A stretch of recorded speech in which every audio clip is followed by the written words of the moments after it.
¿Qué pasa cuando la ambición tapa al éxito? Cuando el arte exige a la gente interés, pero la taquilla da la espalda. Los 60 fueron una década de revolución, en las calles y en pantalla. Los estudios apostaron millones para obras maestras que fallaron, pero el tiempo guarda su extraña justicia. Hoy esos fracasos se adoran. Aquí hay 15 fracasos legendarios que volvieron de la ruina del cine. 15 Cleopatra 1963. Se suponía que sería la película que salvaría a 20th Century Fox, pero casi la destruyó. En cambio, Cleopatra fue la producción más cara de la historia. Un espectáculo de 4 horas de amor y traición que se convirtió en tormenta fuera de control detrás de cámaras. Elizabeth Taylor, Cleopatra, Richard Burton, Marco Antonio, captaron la imaginación y encendieron uno de los romances fuera de pantalla de Hollywood. Su romance fue denunciado por el Vaticano mismo, mientras ejecutivos miraban cómo el presupuesto subía de 2 millones a más de 40 millones. Los decorados se derribaron y se rehicieron escenas enteras tras el despido del director original. Los retrasos provocaron la bancarrota del estudio, que vendió partes del parque de rodaje para sobrevivir hasta el estreno. Divididos. Unos lo aclamaron, otros un desastre. El público, curioso y cansado, ante la vorágine mediática. Cleopatra ganó dinero, pero no bastante para cubrir su costo. Durante años, se la calificó como advertencia del exceso de Hollywood. Años después, cinéfilos redescubrieron su grandeza, trajes y música. Lo que fue símbolo del fracaso se convirtió en triunfo de culto por ambición imposible, en ruinas. Traza pauta para épicos del cine que siguieron. Cleopatra demostró que incluso un imperio condenado puede dejar atrás belleza inmortal. Número 14. Caída del Imperio Romano, 1964. Espadas y sandalias dominaban taquillas. La caída del Imperio Romano fue diseñada para ser muy épica, producida por Samuel Bronston y filmada en España. No escatimó gastos, miles de figurantes, decorados y una réplica del Foro Romano. Debía haber sido imparable. En cambio, fue aplastada por su peso. La película narra la corrupción del poder imperial y decadencia de Roma, con inevitable sensación trágica, protagonizada por Sophia Loren, Stephen Boyd y Alec Wynne. Contaba una historia de lealtad perdida y de una civilización que se derrumba desde dentro. Pero las audiencias de los 60 estaban cambiando. Querían thrillers modernos y tramas cortas, no relatos morales pomposos. La película, de 3 horas, con tono sombrío, alejó a quienes esperaban emoción y espectáculo. Fue catastrófico. El rodaje quebró la productora de Bronson y acabó su sueño de crear un Hollywood europeo. Los críticos elogiaron el arte, pero condenaron su ritmo. Durante años, solo se le recordaba como un monumento al fracaso. Luego llegó la redención. Directores como Ridley Scott y Stanley Kubrick lo citaron como influencia. Su cinematografía y realismo atmosférico inspiraron epopeyas desde Gladiator a Kingdom of Heaven. Hoy, críticos la consideran entre las últimas epopeyas hechas a mano. La caída de Roma fue brutal, pero sus ruinas se volvieron terreno sagrado para el cine. El 13. La historia más grande jamás contada, en 1965, cuando Stevens anunció que rodaría Vida de Cristo con poder de Hollywood. Muchos creían que sería la definitiva epopeya religiosa. En cambio, se convirtió en una leyenda de exceso y desamor. Se rodó por 5 estados y varios desiertos. La historia más grande que jamás se contó prometía ser edificante y profunda, pero sus interminables retrasos, el clima impredecible y un presupuesto enorme la convirtió en una pesadilla. Max von Sydow, mientras Jesús ofrecía una actuación serena, rodeado de un reparto estelar, con John Wayne como centurión romano. Sin embargo, ese único cameo se volvió infame. El público se rió cuando Wayne declaró: "Este hombre era el hombre de Dios".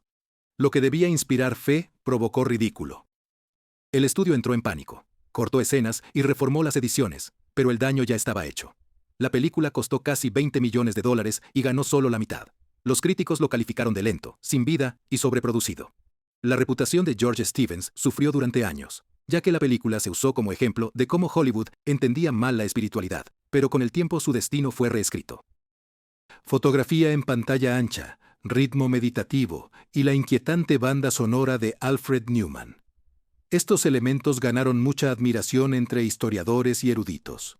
Se convirtió en referente de transmisiones de Pascua, redescubiertas por una generación criada con epopeyas televisivas. La historia más grande contada. Convirtió el fracaso en reverencia y demostró que la fe en el cine a veces tarda décadas en encontrar a sus creyentes. 12. Dr. Dolittle, 1967. 20th Century Fox intentó buscar magia para toda la familia tras el desastre de Cleopatra. Pensaron que un musical sobre un hombre que habla con animales sería su salvación. En su lugar, Dr. Dolittle fue un nuevo fracaso financiero, con Rex Harrison. La película se basó en los libros infantiles de Hugh Lofting. En papel tenía todo: decorados, animales raros y canciones como Talk to the Animals. Pero lo ocurrido tras la cámara fue caos. Los animales no cooperaron y muchos se enfermaron. Varios días de rodaje se perdieron, caballos no se movían y los loros volaron. El set olía mal. Los miembros llevaron máscaras para respirar. El rodaje en Inglaterra estuvo marcado por lluvia constante y brotes entre el ganado. Perfeccionismo de Rex Harrison elevó la tensión. Arrogancia aisló a protagonistas y al equipo. Cuando terminó la filmación, el presupuesto superó 17 millones, astronómico para un musical. La crítica fue implacable. Lo calificaron rígido y largo. Público fingido se quedó en casa. Las pérdidas casi llevaron a Fox a la quiebra. La campaña del estudio fue broma tras anuncios pidiendo votos para la academia. Pero con los años, algo muy extraño ocurrió. La película halló una segunda vida en la tele, y aún los niños abrazaron su encanto excéntrico. Su mundo caprichoso fue consuelo para generaciones criadas en los 60 y 70. Hoy, el Dr. Dolittle es una cápsula del tiempo de inocencia exagerada. Nos recuerda que a veces el fracaso viste colores muy brillantes y aún así canta. Número 11. Pinta tu carro, 1969.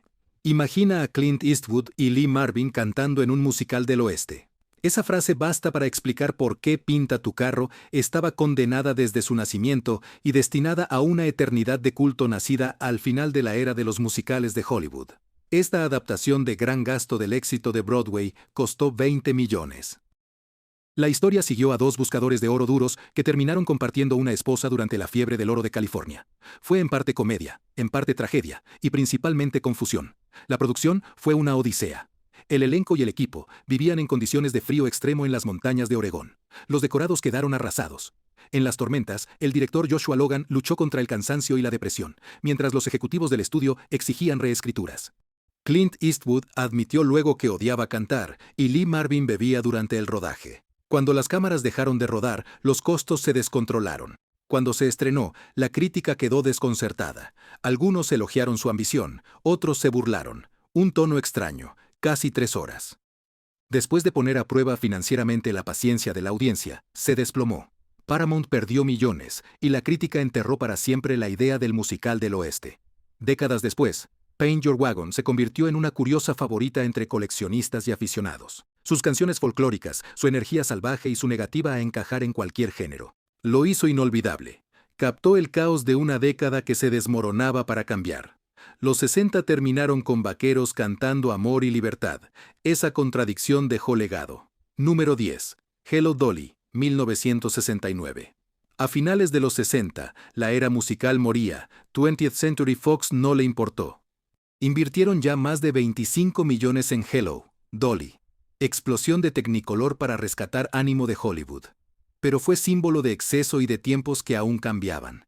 Dirigida por Gene Kelly y Streisand, también como Dolly Levy. La película contó con decorados y extras.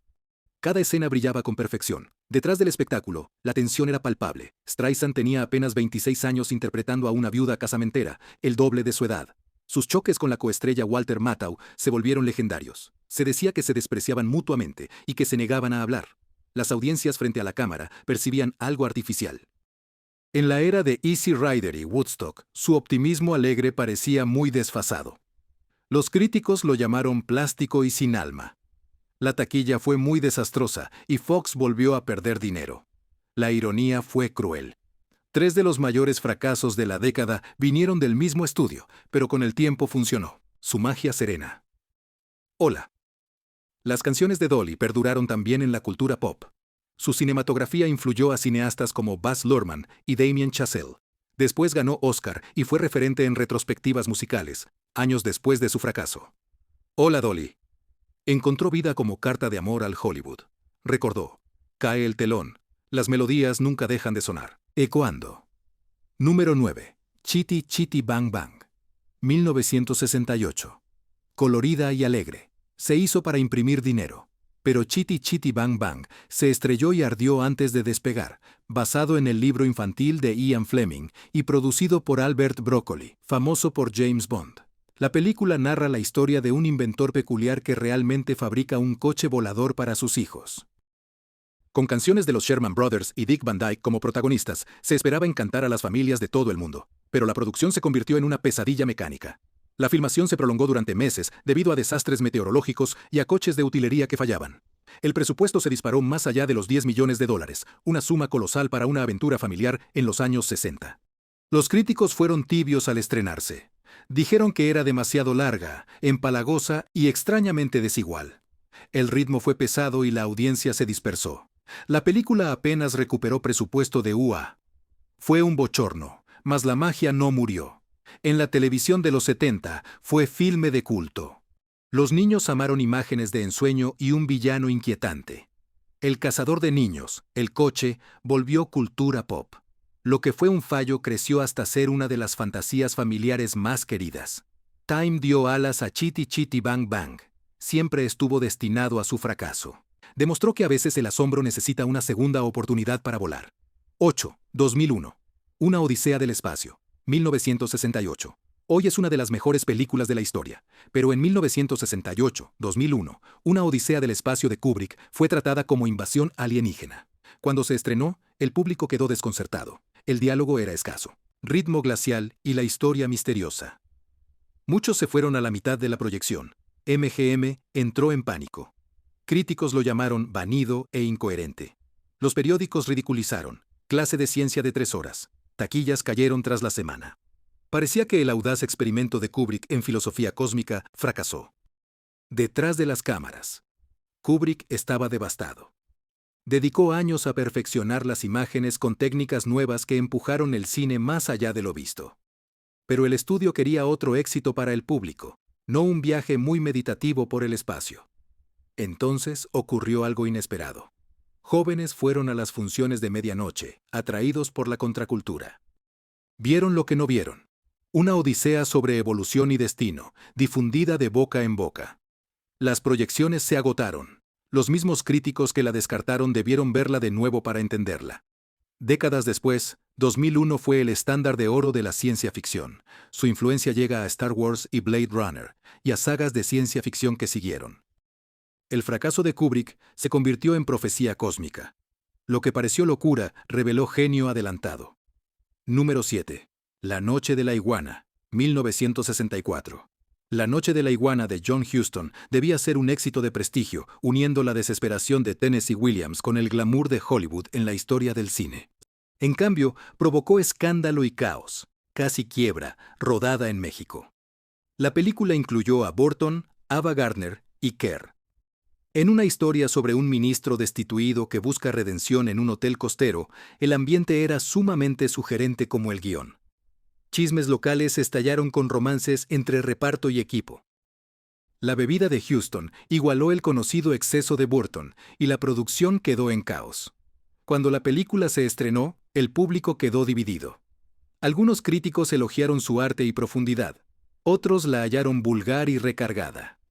Los censores casi lo prohíben en varios países por sus temas de deseo y decadencia moral. Fracasó y MGM la descartó como otra apuesta de arte y ensayo, pero, como Almas perdidas, retrató La noche de la iguana. Con el tiempo, su honestidad y sus interpretaciones febriles.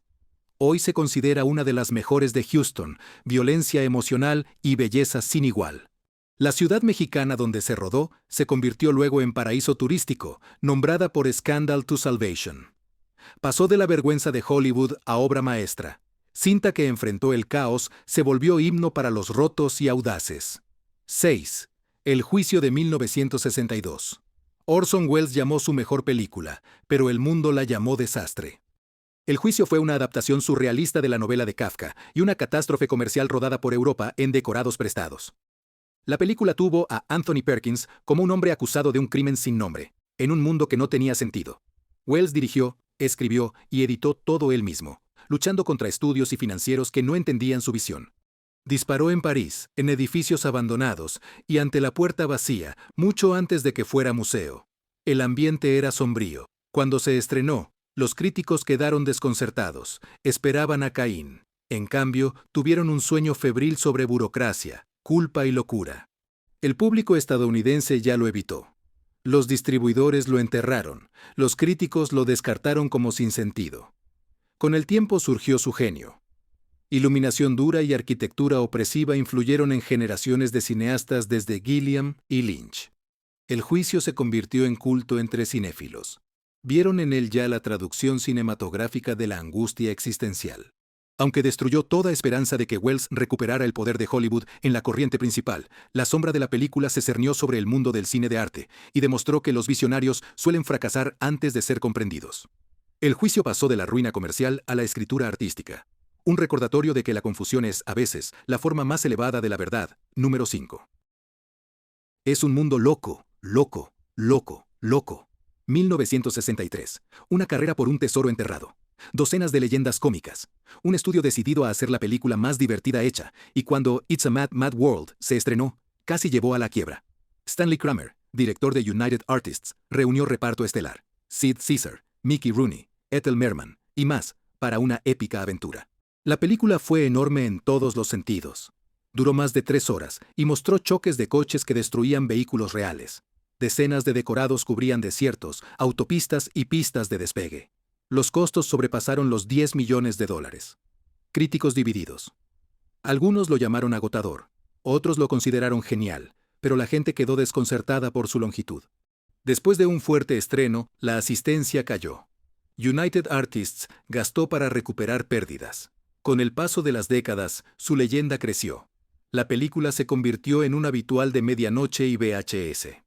Los jóvenes espectadores redescubrieron su energía y humor físico. Luego inspiró comedias de elenco como Cannonball Run y Rat Race. Hoy, el mundo está loco, loco, loco, loco. Se alza como una de las comedias más ambiciosas jamás hechas. Un caos glorioso que demostró que el exceso podría ser su propia forma de genio.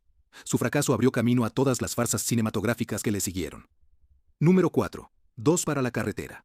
1967, en la década del amor libre y la rebelión, Dos para la carretera se atrevió a mostrar el otro lado de la lenta ruptura del matrimonio, con Audrey Hepburn y Albert Finney. Era elegante, moderna y emocionalmente cruda, pero el público la rechazó. El director Stanley Donen creó la película como un mosaico no lineal que recorre 12 años de la relación de una pareja, con saltos temporales y viajes por Europa. El diálogo era agudo, el tono era agridulce, las imágenes eran elegantes.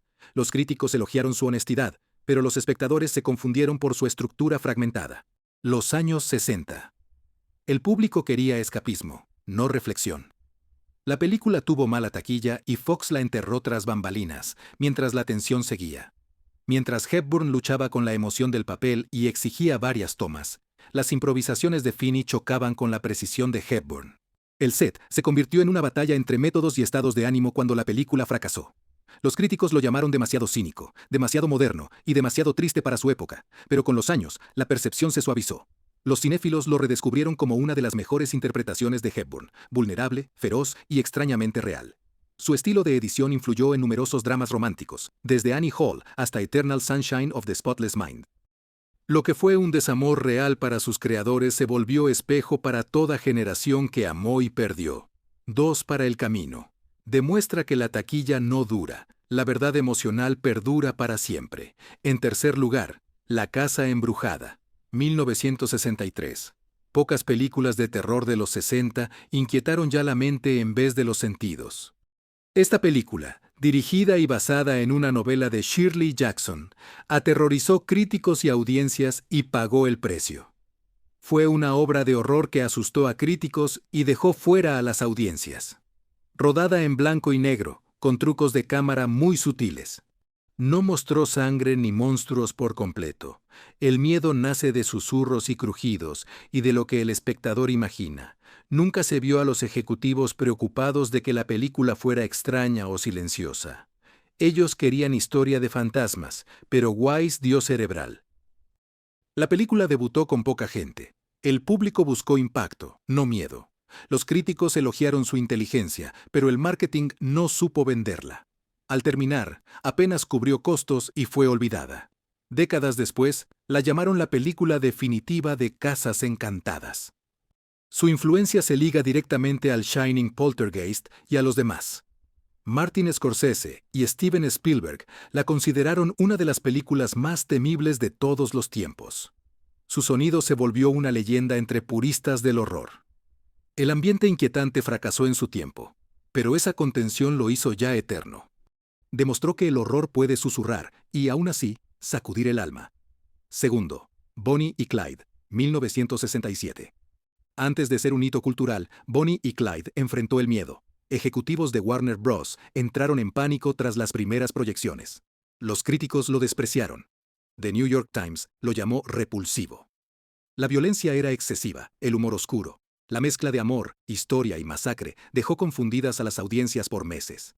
El estudio apenas lo promovió y consideró retirarlo de los estrenos. Dirigida por Arthur Penn y protagonizada por Warren Beatty y Faye Dunaway. La película narra la historia de dos forajidos en la dura Gran Depresión. Era elegante, impactante y muy moderna. La edición fue relámpago. Los tiroteos parecían reales. La sangre sorprendía. Los mayores se retiraban, pero los jóvenes veían la rebelión, espejo de su frustración ante la autoridad. Después de que críticos como Pauline Kael lo elogiaran, la marea cambió y la palabra se difundió. El público respondió ya. Lo que fue un fracaso se convirtió en sensación. Bonnie y Clyde obtuvieron nominaciones al Oscar y definieron el cine americano. Su legado es enorme. Abrió el camino para el nuevo Hollywood de los 70, inspirando Taxi Driver y Easy Rider. Lo que empezó como vergüenza de estudio terminó en revolución. Bonnie y Clyde mostraron que a veces una película debe morir para vivir para siempre. Número 1. Lawrence de Arabia, 1962. Hoy es uno de los grandes logros del cine. Pero cuando Lawrence de Arabia llegó a los cines, casi provoca la quiebra de Columbia. El épico de David Lean sobre T.E. Lawrence, el enigmático oficial británico que unió tribus árabes. Durante la Primera Guerra Mundial fue ambicioso, recorrió Jordania, Marruecos y España.